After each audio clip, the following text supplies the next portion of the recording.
What do you think is more terrifying? Never being loved or becoming the meaning of a mentally obsessed person's life? That's exactly what the manhwa, Fruit of the Tongue, is about. The main character is a young priest named Agatha. 6 years ago, while volunteering at an orphanage, he met a quiet boy named Noah. Wanting to help him, Agatha started spending more time with him, talking to him, and supporting him. But over time, Noah became too attached to him. At first, Agatha didn't notice anything strange. But one day, someone pointed out that Noah only came to church because of him. Whenever Agatha wasn't there, Noah didn't come either. That's when Agatha started noticing the constant stares, the random touches, and Noah's unhealthy obsession with him. Frightened, Agatha decides to leave for an internship abroad, hoping that time and distance will help Noah let him go. A week before his departure, Noah asks Agatha to volunteer with him at the orphanage one last time.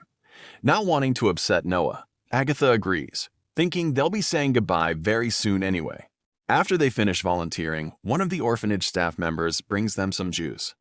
Agatha drinks it, and at that moment, Noah asks everyone to leave them alone. Agatha starts feeling nervous, realizing that Noah is probably about to confess his feelings. And that's exactly what happens. Noah admits that from the very first day they met, Agatha became the meaning of his life. He says that the priest is the one who made him the person he is today. Then he looks Agatha straight in the eyes and says, "I like you." But at that very moment, Agatha's vision starts to blur. He realizes something is wrong and passes out. The last thing he hears is Noah saying, "Let's go to the heavenly estate together." When Agatha wakes up, he finds himself in a place he's never seen before. His hands and feet are locked in chains. Standing nearby are Noah and several strange people who call the priest the vessel. Then their leader calmly gives an order. "Begin preparing for the ritual." When Agatha wakes up, he demands answers. He doesn't understand what this ritual is, why Noah is with these people, or why they kidnapped him. That's when the truth comes out. After Noah was taken to the orphanage, he fell under the influence of a religious cult called Heavenly Estate. Its followers believe that Agatha was chosen to become the vessel for a ritual that will take place in 5 days. Agatha tries to talk some sense into Noah. He tells him that faith can never justify violence, and that the cult members are simply manipulating him. But Noah is already completely consumed by their beliefs. He truly believes that this faith is the only way they can finally be together. After that, they begin what they call the purification of the vessel. It quickly becomes clear that this has nothing to do with prayers. Noah begins forcing Agatha into calling it part of the ritual. Agatha tries to stop him, begs him to come to his senses, and keeps telling him that everything they're doing is wrong. But Noah doesn't listen. He continues the sexual assault, saying it's necessary to complete the ritual and that it's the only way they can be together. Noah has become so obsessed and so deeply brainwashed by the cult that he can no longer tell the difference between love, faith, and violence. Sometime later, other cult members interrupt them. They tell Noah that the founder has ordered them to stop today's preparations. Noah doesn't want to leave, but he can't disobey the order, so he walks out. The founder is already waiting for him outside. He reminds Noah that, according to the teachings of Heavenly Estate, love must be shared equally with everyone. In other words, even Noah's twisted obsession with Agatha cannot come before the cult's interests. And this is where Agatha's nightmare becomes even worse. While Noah is with the founder, the other followers continue the so-called preparations for the ritual. In reality, they take turns forcing themselves on Agatha, completely ignoring his resistance and desperate pleas for them to stop. The most horrifying part is that they call everything they're doing the blessing of heaven. The author vividly shows how the cult uses religious slogans to justify the most horrifying crimes. Throughout all of this, Noah can hear what's happening behind the door. At first, he does nothing because he knows he cannot disobey the founder. But eventually, he can't take it anymore. He bursts into the room and forcefully stops the others. By that point, Agatha is completely exhausted. Unable to endure everything he's been through, he loses consciousness. After that, the story unexpectedly takes us back to Agatha's past. It turns out that as a child, he was also a victim of a religious cult. His parents were so obsessed with their faith that they forgot about their own son. They starved him, kept giving all their money to the cult, and eventually abandoned him. By the time Agatha was found, he was already close to death. That was when a church took him in. They gave him a new name, surrounded him with care, and quite literally gave him a second chance at life. One day, Agatha's mentor told him something he would never forget. People don't join cults because they're stupid. They join because they're in deep despair. So if you ever meet someone like that, try to help them. Those words became the reason why, many years later, Agatha reached out to Noah. When Agatha wakes up, he finds himself beside Noah once again. Despite everything that has happened, he still tries to reach him and suggests that they escape together. But Noah replies that he doesn't need to be saved.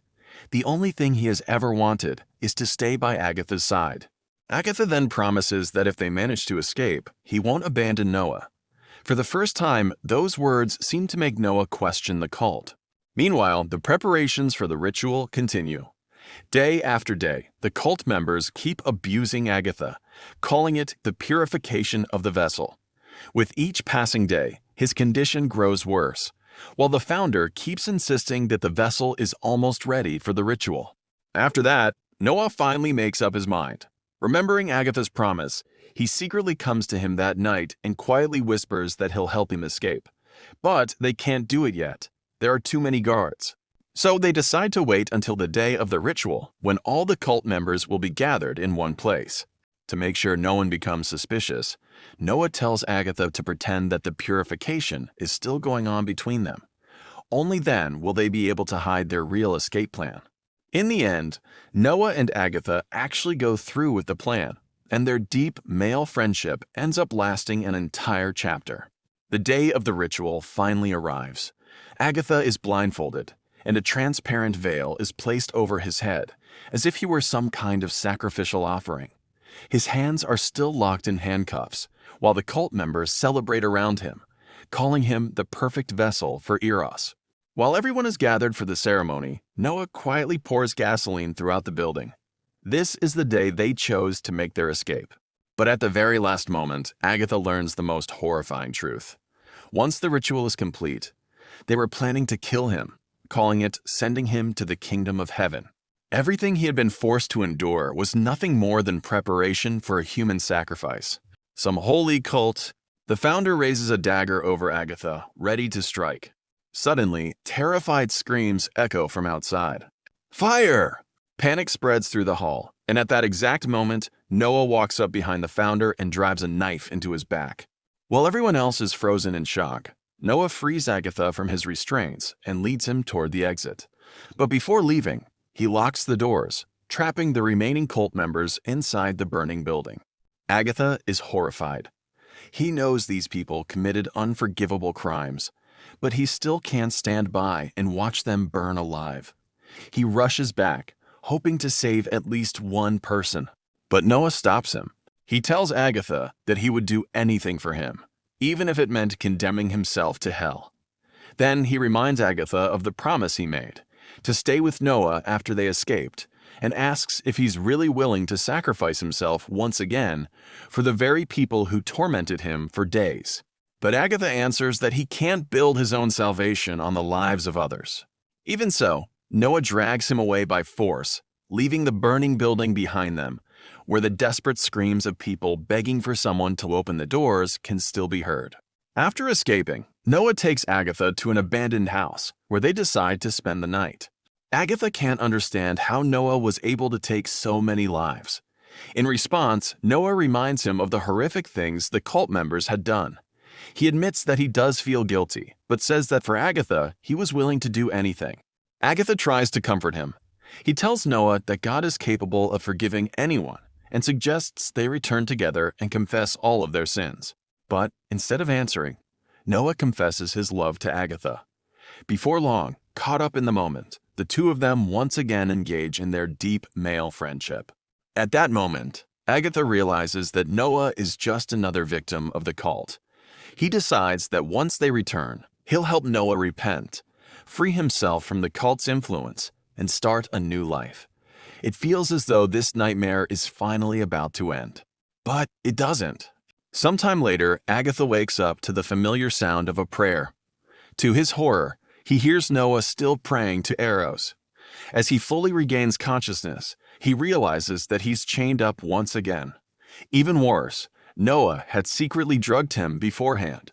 The medicine leaves Agatha unable to speak, move, or even stand on his own. Noah calmly explains that Agatha promised they would stay together forever. So from now on, he won't need to talk or walk anymore. Noah quietly tells him that no one will ever get in their way again. According to him, he has gotten rid of every obstacle, and from now on, the two of them can live here together completely alone. Agatha is in total shock. He can't understand what's happening or what he's supposed to do now. Noah never escaped the cult's influence. If anything, his obsession has only grown even stronger. With the words, "From now on, we'll be together forever, for eternity." Noah once again pulls Agatha into another session of spiritual union. Deep inside, he thinks, everything has finally become exactly the way I wanted. Just as Agatha had always been the only person in my world, now I'm the only person in his. We've taken one more step toward the heavenly estate. And that's where the main story ends. But that's not the end of the manhwa. There are 3 extra chapters that show Agatha's life in captivity afterward. And let's just say, things only get more disturbing from there. So if you want to find out how it all ends, and while you're at it, spend your time with one hand holding your phone and the other, well, you can always read the extras yourself. See you in the next video.